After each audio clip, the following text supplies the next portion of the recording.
All right, y'all, we back. We're the Allen family. We got another topic for y'all today. But before we get into our topic, please comment, like, share, subscribe. Y'all know what to do. We got to handle the church rules before we get into church business. Church rules, amen. So today we're going to get into the topic of cheating. Cheaters. Cheating. Once a cheater, always a cheater until you've been delivered. Now we all know what cheating is. We all know what cheating is. Before two people do this, what are those other things that when he talking about this, y'all, he talking about sex. Oh, she just put it on out there. Might as well, because some people don't know what this is. Oh, somebody give you a handshake? That's cheating. So we're talking about sex in all forms. So we got that out the way. We're talking about other forms of cheating. Yes. What is cheating? What are some other forms of cheating for you, babe? I would say emotional cheating. I would say letting someone else feel that space that only your spouse is supposed to feel. Right. That is a huge thing. And I think we were talking about earlier, like before this video here, we were talking about relationships. Even when me and my wife first got together, I think it was on our first or second date, she had mentioned, she said, "Oh, I have a work husband." And I didn't really know what that term was. I said, You know why he didn't know what that term was? Because he didn't have a work wife. That's right. Nobody in the house taking care of him. That's right. And so, explain, I guess, your relationship with your work husband. Like I told him, my work husband was just simply someone that made sure that I was taken care of. They made sure I had a seat in the meeting. I had pen, paper. If he was going out to get lunch, he would make sure if I needed lunch. Just simple things like that. But, I just felt the need to let him know that we weren't overly friendly or anything like that. I was just letting him know that there are other options out here. Your girl's not desperate. And so now, did anything change when we started getting serious? Did you have to tell him anything, or was it so surface that you didn't really have to go into? No, like I said, we were just really good friends. While we were working, this was before I met you. He actually he met someone and he introduced me to her. He was so excited. He talked about her all the time when he introduced me to her. And I was so excited for him because he was looking for a wife. And, I realized once he got in a relationship, it's not going to be the same. It ain't going to be, friends, we together. No, I have to respect the fact that he has, a spouse. Exactly. And he's in a relationship, and I don't want anyone to disrespect my relationships, so I wanted to give him his space. And that goes back to that point. You didn't want to fill a space that his significant other was supposed to feel. Right. And that's what I consider emotional cheating, Right. You don't want to have your partner insecure about what you do. And you also don't want to always be, if you find yourself always bringing up, always referencing that said person who's not your spouse, who's not your mate. So-and-so said. Yeah, it was so-and-so said. You're like, oh, you really have a lot to say about so-and-so, don't you? Right. And so, but maybe it hasn't got to that point, but that person is taking a lot out of you. And you're putting a lot into them, you know, and vice versa. You're valuing what they're saying because you're repeating it. Wow. She's absolutely right. And so if you're valuing what they're saying, what else are you valuing? That's probably what else are you evaluating? Exactly. That's probably what your mate is thinking.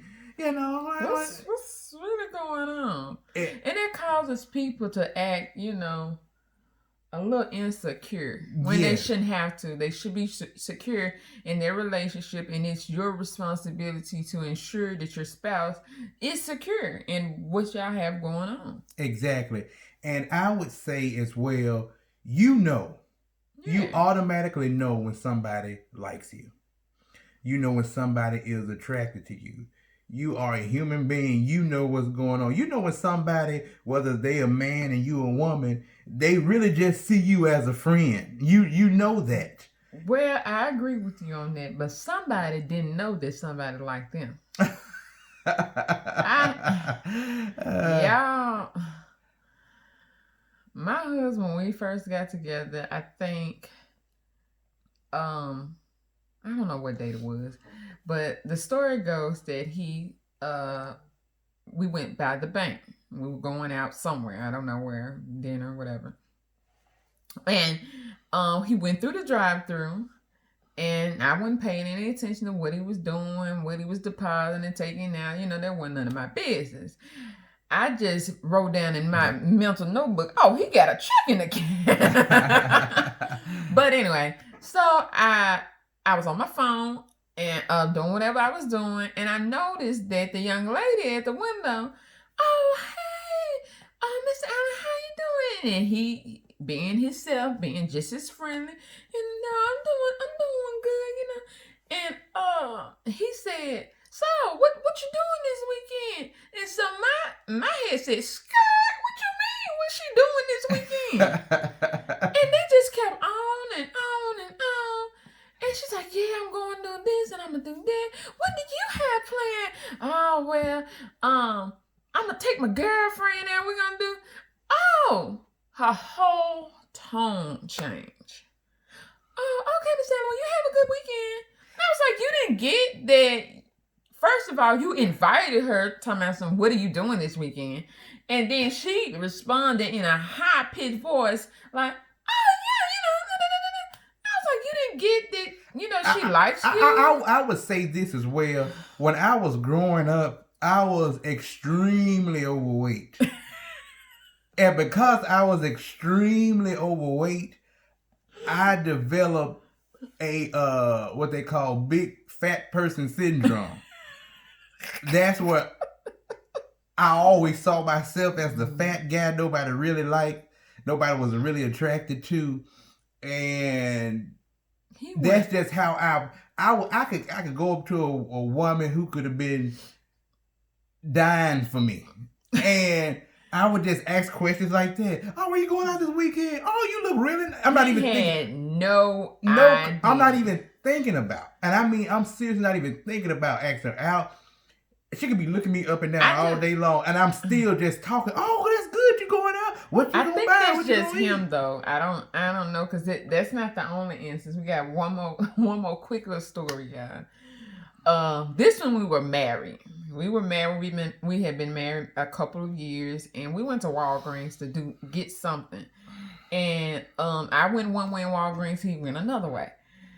And I was walking around the store looking for him. I didn't see him, so I said, "Oh, he must be at the register."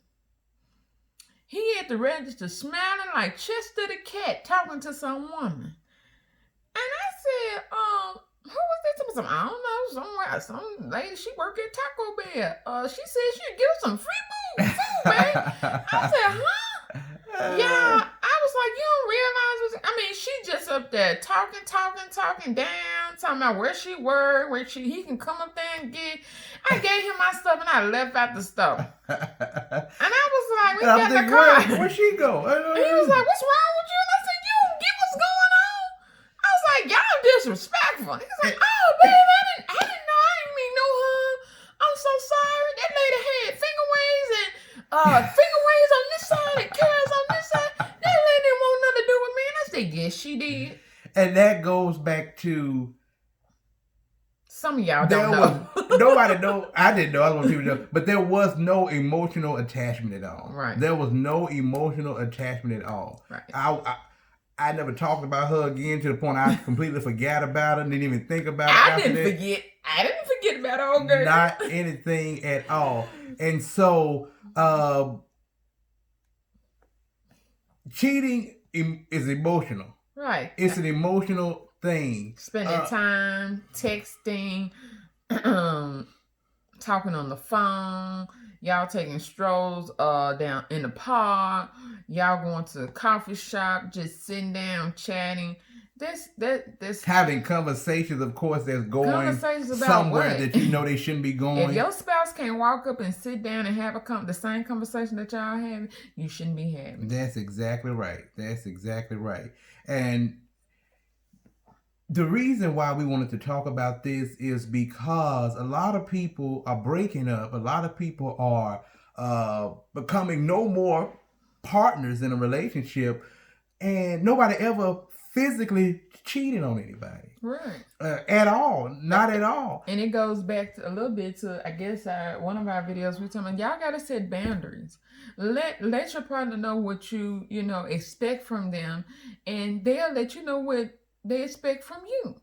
I mean, I said it a couple of times. Y'all gotta lay down the foundation and ground rules first before you start entering into a marriage or a relationship. And then stop getting into a marriage if you don't want to be faithful and you don't want to be married. Just let the person know it's gonna hurt them, but let them know. Let them know. Don't keep dragging them along because you like to go out on Saturday. Life is too short. If you're a clubber, have your fun, enjoy yourself. That's what you want to do. But let him or her go on and find somebody that they're worthy to be with and wants to be in a relationship, committed relationship. Exactly. And I was listening to some show my wife was watching on VH1. Oh, we know Lord. They only have quality programming out there on VH1. And it was a couple. They were in an open relationship, in a complete open relationship. Oh, yeah. And she got mad at him.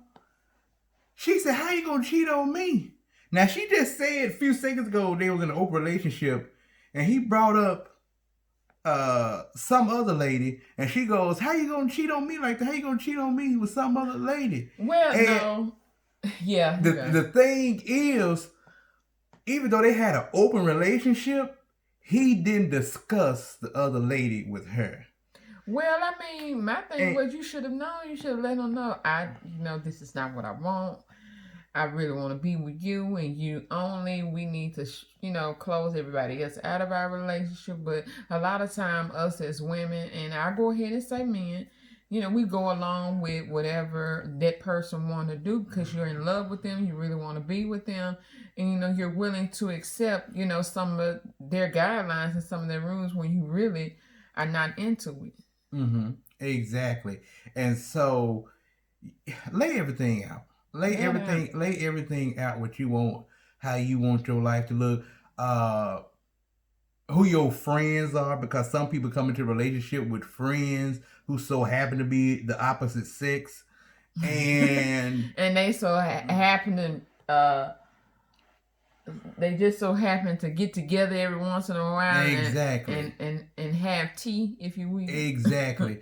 And if you want to be with somebody for a long period of time, say it. If you don't, say it. If you want to be paperwork in hand, we together, ain't nobody but us two, say it. Say it. Because once I'm going to be honest with you, energy goes out of your body when you loving somebody. Mm-hmm. If somebody you love, respect, you want to please, that's energy. Mm-hmm. Somebody over here you want to be with, spend time with, give your thoughts and ideas to, that's energy. And there's only so much you have to give because that's just the way God made you. Yeah, and stop, like I said, just accepting anything. Don't stay stagnant in a relationship. If you want to grow, if you want to go and do this, and then you want to move, you want to become a doctor, a nurse, or go back to school, don't stay stagnant in a relationship because they don't have any drive or they're comfortable where they are. Like I said in our last video, if that person is not growing you and making you want to do better and want to do more, that's probably not the person for you. And don't find an emotional attachment to fill that void for someone who has like-minded goals as you. Mm-hmm. You just have to be patient. And if you have the morals and values that we have, meaning you're waiting on God for your husband or you're waiting on God for your wife, if you waiting on him, you gonna have to be patient. You gonna have to. And while you're being patient and waiting on him, work on you. And I'll put it this way: you go into the fast food line, and they say, "Go wait up here. We gotta make your food." You know it's gonna be hot. So you excited. You know it's gonna be hot. Like, you upset because you're gonna be late getting back to work. You on your lunch break, but them fries gonna be hot. So you know, you have to do what you can. Let people know. Don't get yourself emotionally attached to some other person because, of course, that's just smoke. You know, you see, if there's fire around, you're gonna smell smoke. That's just smoke. There's something really going on, or something will possibly happen after that. So. We are the Allen family. We are. Like, comment, share, subscribe. Like, comment, share, subscribe. Yeah. And we'll be putting out more content like this for you. We have some more things like this, as well as recipes, because I make a mean peach cobbler.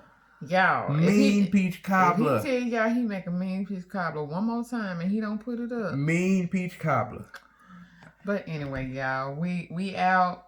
Like we always say, you're not having a good day, don't you dare mess up nobody else's. You right? All right.